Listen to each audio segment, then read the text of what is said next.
Our main speaker today has been with us for 10 years. He comes to Serbian Day annually, and we love to have him among us.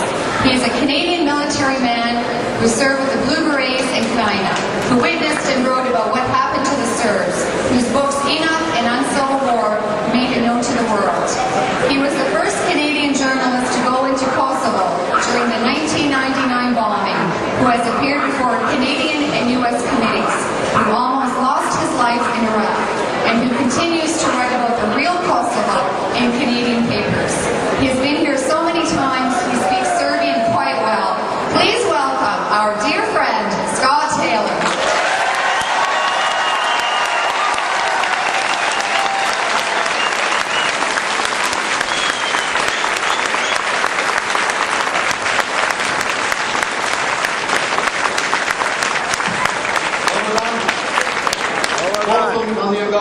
Na srpski piknik već je 10 godina. I svaki godine vam obećavam da ću da naučim više srpski.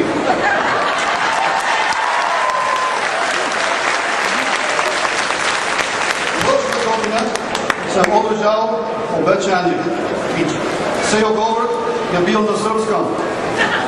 I ove godine sam bio spreman da uradim to isto. Ali čim sam čuo da je general Mackenzie počasni gost,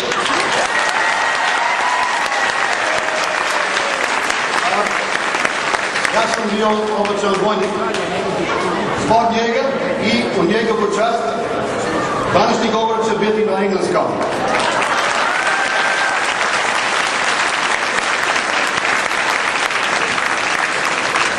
This has been a difficult year for Serbs, and some developments in the Balkans which have left everybody very much upset.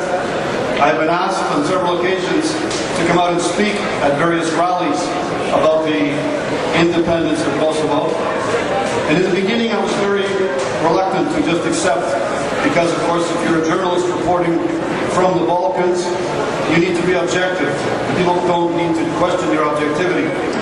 And then I realized that in all the times that I've given speeches, the Serbs have never asked me to speak for them. They've asked me to speak to them, and all they wanted to hear was the truth.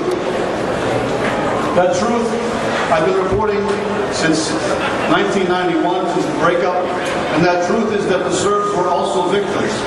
And this was so particularly in 1999, when I went into Belgrade in Kosovo and was there as a witness to what nail bombs were doing to the Serbian people.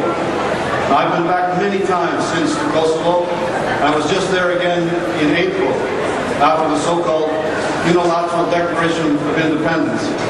And the reason I went back was to prove to myself, if no one else, that this Declaration of Independence is completely meaningless. And it was true. The fact is, Kosovo is not independent in any way.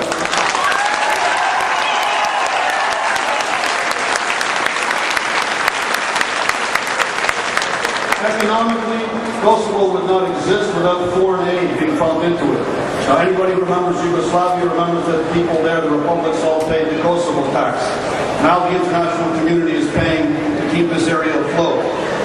Unemployment is about 50%, and of the percentage that's working, more than half of them are working for the foreign troops or the foreign international observers that remain in the country. So basically, if they leave, it's 75% unemployment. Again, the fact that there is 17,000 international troops in Kosovo means it's not militarily independent. And those troops are there to protect the Serbs from the violence we know is going to happen again, and has been happening since 1999, victimizing the Serbs in Kosovo. We saw it in 2004 when they had a 3-day pogrom and the international community could not protect the Serbs. The crime in Kosovo is through the roof. It is the prostitute capital of the world and the drug capital of the world. This is despite the fact that the UN police are there, and of course the unsolved murder capital of the world. Of the 900 Serbs that have disappeared, they haven't managed to catch and convict a single Albanian of those crimes since 1999. Things like the flag. They designed their own Kosovo flag, but nobody flies it.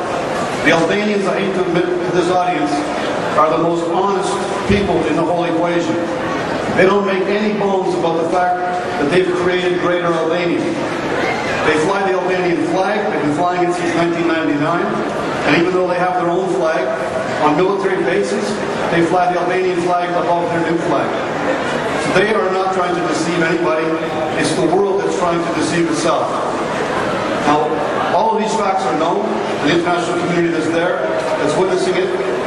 I'm going to keep today's speech very short by closing with the remarks that while America may have changed the spelling on a few maps of the world from Kosovo to Kosova, they can never steal what will always be in the hearts of Serbs. And that is Kosovo and Serbia.